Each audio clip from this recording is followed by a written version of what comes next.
Check, check, 1, 2. Hope you like a little country, some rock and roll and blues, 'cause we sure love playing for good people like you. Let me know if you can hear me. Check, check, 1, 2.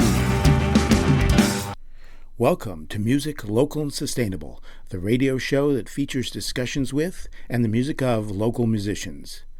I am your host, Dave Lake. Tonight, we're talking with local singer-songwriter Eric Britt. Eric probably is best known as part of the band American Hologram, but he is an active singer-songwriter playing club dates throughout Savannah. Welcome, Eric Britt. Thanks, Dave. Glad to be here.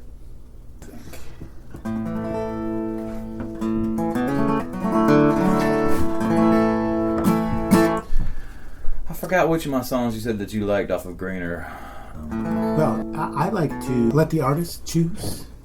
I'm gonna play this song called Asheville Mountain Blues. This song was written a few years back. It was the first song that Craig really liked of mine. So, in a sense, this was the song that kind of attracted Craig towards the idea of potentially playing music with me. And it's the first song that he ever recorded that he wanted a live recording of from me in order for us to get started on American Hologram. So this is it.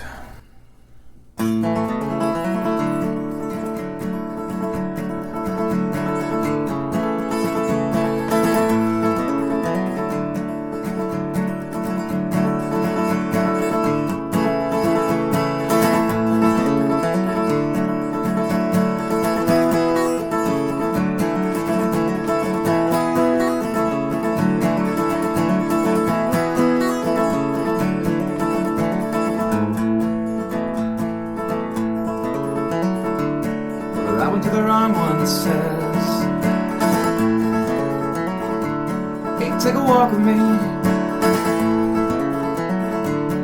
A bellow wall between us and me.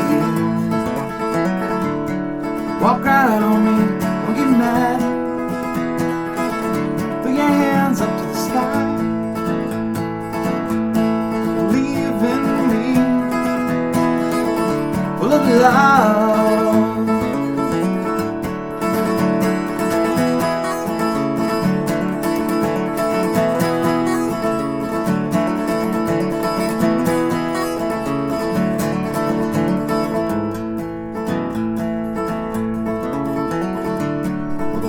Forgiveness here. My boy's born on Christmas Eve. A little fellow war between us and me. But he'll walk right up to me. He might get mad, but with his hands up to the sky. Believe in me, full of love.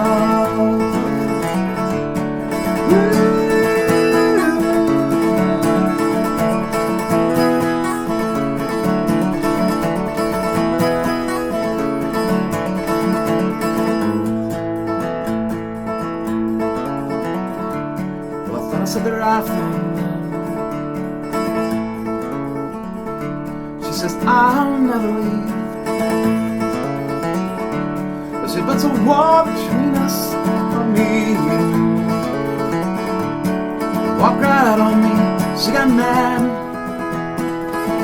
Threw her hands up to the sky. Believe in me, full of love.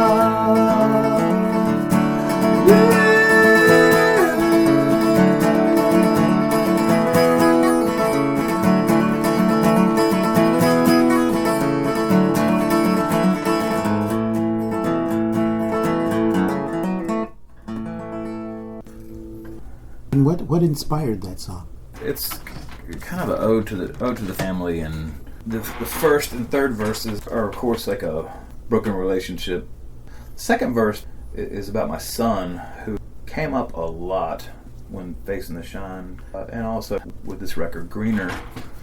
The idea of the song is just making a big swing at love, and then it works out great.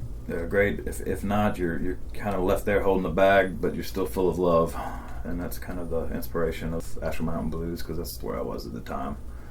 But the words kind of spell out that way. Once you know that part of the story, the rest of it makes sense. The second part, the part that's about Harrison, I think is kind of defining a father and son's struggle. Fathers and sons have. We argue because they're so much alike, and then we get mad at each other, and then we talk about it, and we're done with it, which is the history of my relationship with my father, which I thought was going to be so different with my son, which is basically the same thing as history has proven for most men and sons. That's the long of it. Well, why don't we trace your musical journey to this point? Okay. I started playing in bands when I was 16 in High Point, North Carolina, and I'm still like really good buds with my high school band. Like, we're all still in constant touch with each other. It's really cool. But I started there. I was with my friend Danny Rowe. My mother was a piano teacher, so there were 40 students in and out of our house, like all the time. I never wanted to go near the piano. To me, it was like work or something like that. However, it was all very much absorbed.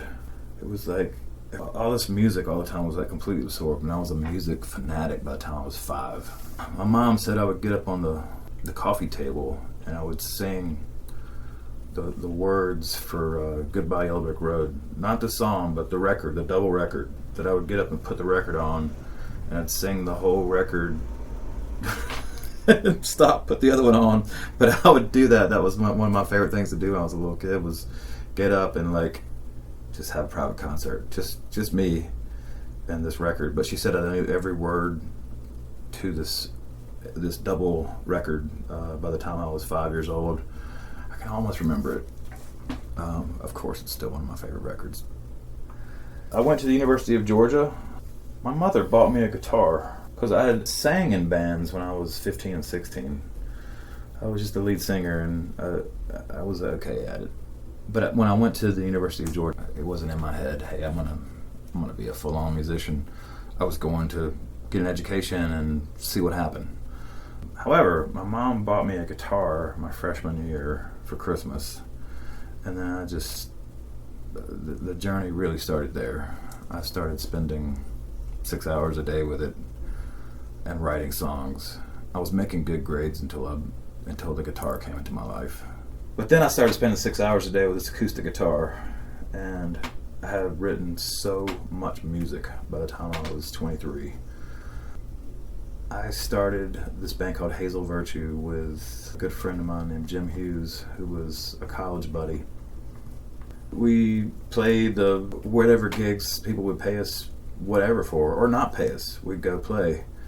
And then by the time I was 25, we'd been up and running, and we were headlining the Georgia Theater, and we were headlining major venues in Atlanta and Wilmington and places all over the Southeast, and we were traveling to Chicago, and we put out this record called Hip. It did great. We got in a van and spent the next 5 years in it, up and down the coast. I wish we'd have gone out west. Hindsight's 20/20, right? I wish we'd have literally had gotten in that van and like just skipped the Southeast and just gone west. However, that's not what happened.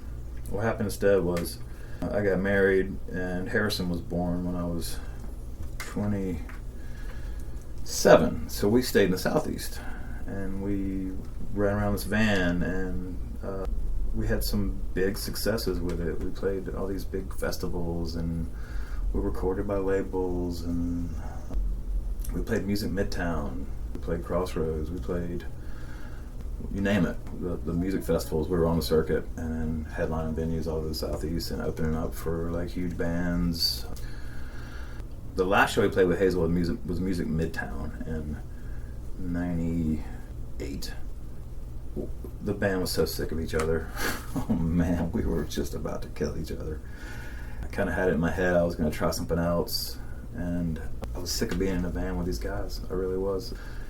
Also, we were in our 20s, from ages of 23 to 28, so everybody's partying like Rick James, and that took its toll on the band too, of course. So the last show we played was at Music Midtown in '98, this Athens version of Hazel Virtue. A lot of people think this is the best record that I ever put forth. I mean, it's a good record. I'm still very proud of it. I could still to this day put it on and listen to it from start to finish and be like, yeah, I'm proud of that. That was great. That was a great run. And the song that I think most clearly defines this record is the title track, Hip.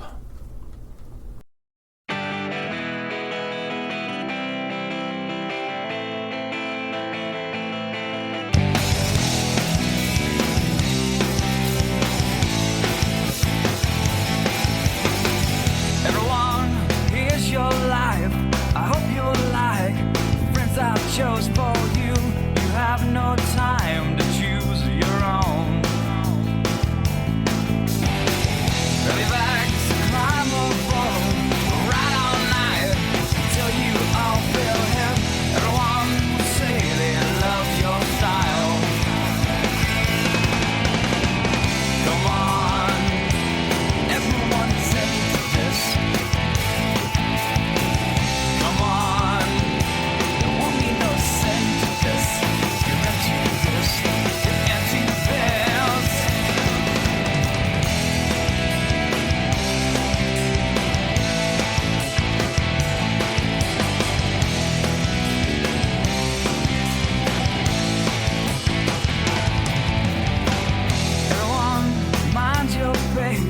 Is this your race?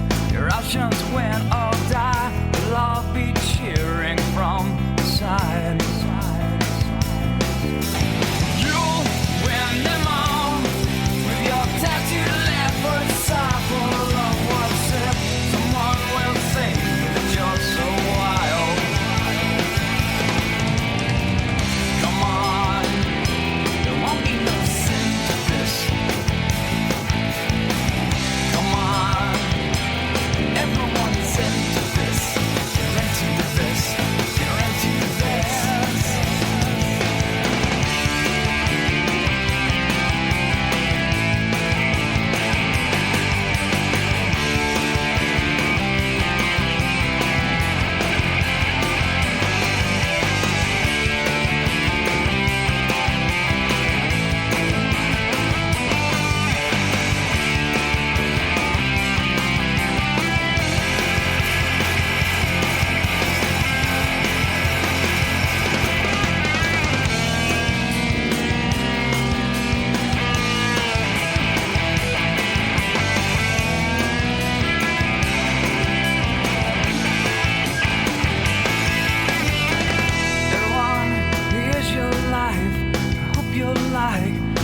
I chose for you. You have no mind to choose your own.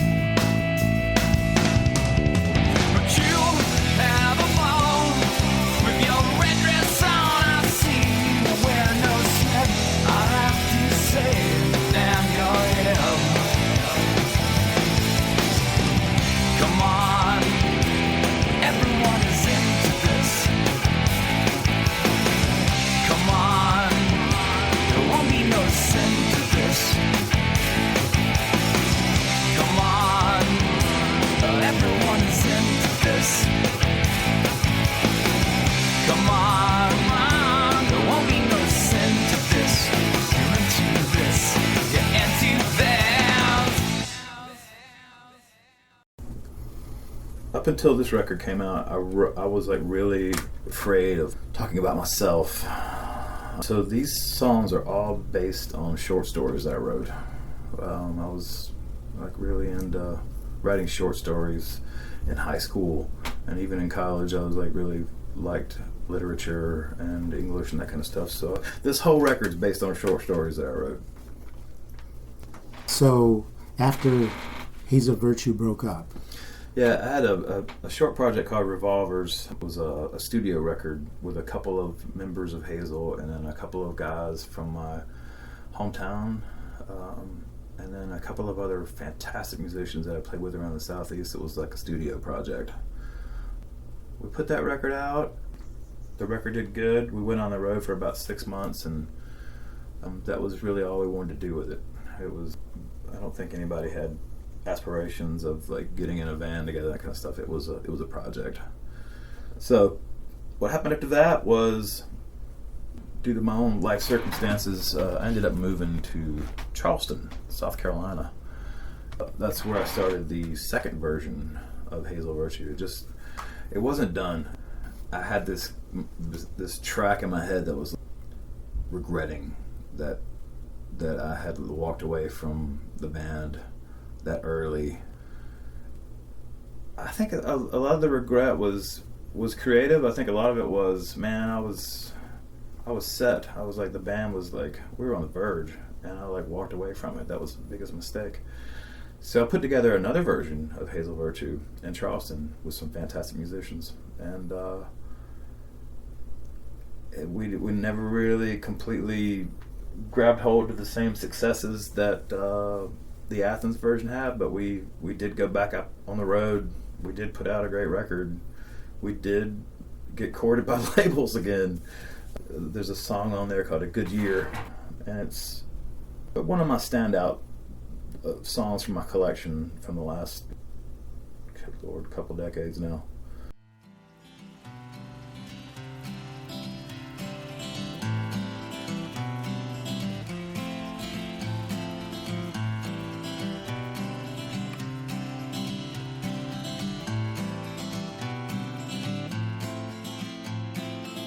God bless you, Allie, for the words that you just said to me.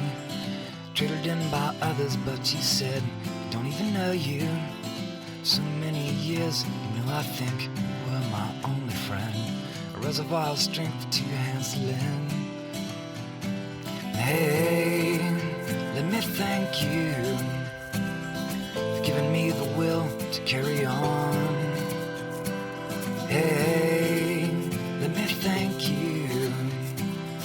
It's gonna be a good year for us all, after all. Yeah.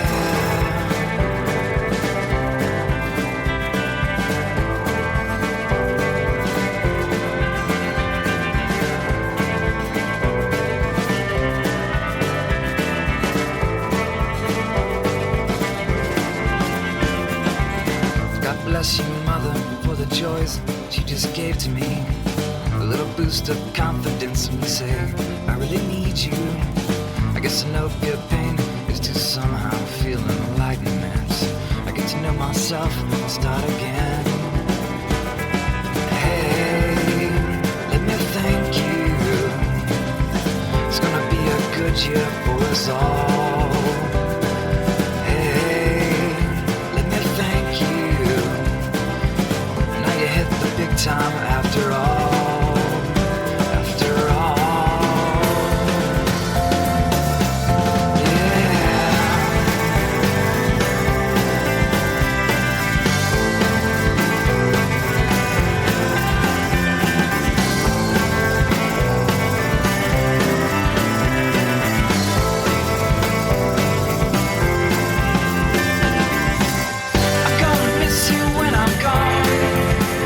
So many years, I pray the night along.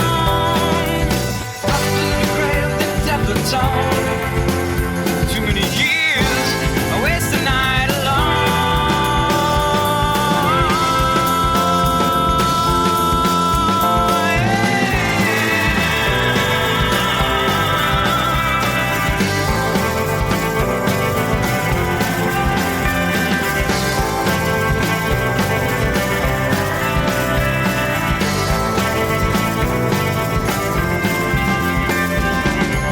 Bless you, Father, for the lessons that you gave to me. Catching when I'm falling, cause you know I'm so like you. And my darling Jenny, love in my life depends on how to rise soundly undepressed. blame you. I guess I've been a mystery to us all. Hey, I can't blame you. Now you hit the big time after all. After all.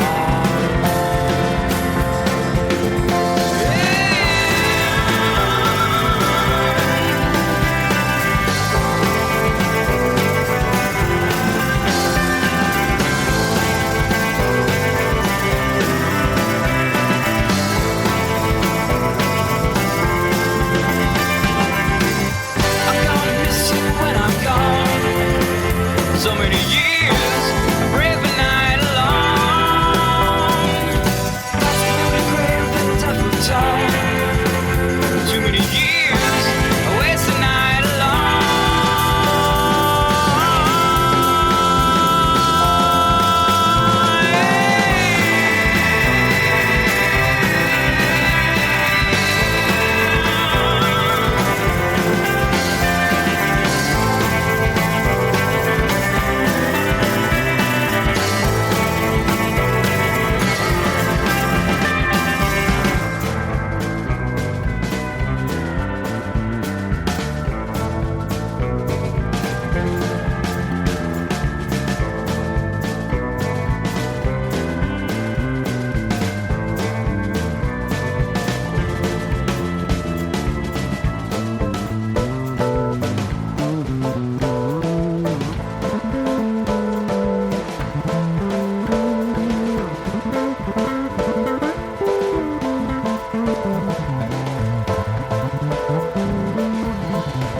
We were able to get commercial radio play with Hip and a little bit with this record called Facing the Shine. So a good year was kind of making some traction. I was flying out to meet people for a little while. Anyway, it didn't work out. We did another 3 or 4 year stint, worked really, really hard at it. We did first right of refusal thing with a label, and it didn't fly. So that was a heartbreaking experience for me. Because I was 35, and it's like I had been to this point 3 times in my life already. I kind of had this thing in my head. Was like, okay, the cards are on the table. It's like if this doesn't happen to me now, after all these years, then 3 strikes and you're out. And when the 3rd strike came, that was kind of my mentality with it for a couple of years. It was 6 years, I think, in between this record and when Greener came out. I just started doing solo gigs and kind of got depressed and went through a bunch of different life stuff but it took a long time in between that breakup for Greener to come out. Incidentally, there was a Savannah artist named Mark Kuhlman that plays with he plays with 2 different bands. He plays with Coy's band, Nightingale News, and he plays with John Waite's band. But he followed me down here. He was the drummer for Hazel Virtue in Charleston. He followed me down here, and we were writing stuff together. And then he joined this band called Trainwrecks. And all of a sudden, I was competing with my friend Jason Bible. We're friends, but I was competing with him on who could book the bands fast enough to have my drummer. So when they started playing 6 gigs a week, I was just like, I'm done with this. So that was the end of Hazel. That was it was me and Mark and Eric Dunn from Velvet Caravan was the bass player for Hazel in Savannah. And we had a good time together. But when they started doing Trainwrecks gigs, like all the time, it was like, man, I'd never lived in a town where everybody like shares musicians. I wasn't used to that. So I was just like, whatever, dudes. I played solo until Greener came out. That was the end of Hazel. And then next stop was me realizing that I could do it without calling it Hazel Virtue. I just called it a parent-given name, and I put out this record, Greener, which I'm really proud of. Kevin Rose did it here in town. Eric Dunn from Velvet Caravan was the bass player. My buddy Ira Miller, Jared Hall from Velvet Caravan plays on it. Mark played drums. That's it. After Greener was Craig and Britt. Craig and I have been doing some photography work together. We did open mics together and stuff like that. He didn't even live in Savannah yet. He was just coming through and doing these photography seminars. Brought him to Savannah. So he was here 3 or 4 times a year, and we'd always hang out. And then eventually he was like, yeah, let me just sit in on this song with you. And the first song we played was that A Good Year song. And I was just like, dude, really? Because I had played with a bunch of different musicians, and it never really felt like, wow, this is cool. I want to start a band. Until Craig. I liked it. And then Britt, somebody, I think it was Eric Dunn, left a copy of Greener in her car. She liked it. I met her at Savannah Stopover. We played after the Greener record came out. I think it was the first or second stopover we played it. And she came to the Jinx. We met. 3 weeks later, I'm playing one of my gigs, and she came and said, I'm going to crash your gig. And she had memorized Greener and had a bunch of the harmonies in place. And then we started American Hologram. It was Craig and I and her and Eric Dunn. Eric Dunn's like the common thread. He was the bass player for American Hologram for a minute or two. And then we kept trying to book gigs, and I'm either like competing with Trainwrecks, or I think he was already playing with Ricardo and those guys too. So we couldn't ever get him to actually show up for the gigs, so we just became a trio. But it was originally slated to be more of a big band. And Ira Miller was probably going to play drums. Oh man, he's a great rock drummer. Yeah, he really is. Unfortunately, with Ira, we need a bass player too. And venues don't want to pay for a 5-piece band. So the trio thing has just worked out for matters of people who really wanted to play together, who were available to be in the same band together. It worked out financially. And it was also the sound that we were trying to go for was this kind of an eclectic Fleetwood Mac kind of CSNY thing with a female singer. Craig and I are talking about a new American Hologram record, new recording. I'm trying to get out this solo recording.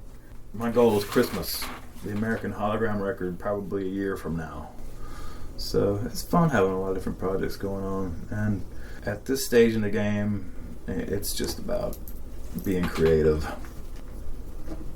Craig and I, neither of us are in it to try to go play the Omni or anything. We're in it to like create and have that joy of it. And we do go out in the Southeast and play. We're going to play the Decatur Arts Festival and play the Red Light Cafe, and we play some legitimate venues where we sell tickets and that kind of stuff on the road. But the joy of it is in the creation for he and I know that neither one of us are motivated by money or power or anything like that, or neither of us are motivated in the look at me part of music, but we're really into the creative part of it, and creating a song together like 99 Stones or something like that is, one of the most joyful things I've done with him as a friend. or as a bandmate, actually creating something together and like going, wow, that's great, we did that together. I mean, that's the process. That's where it's at.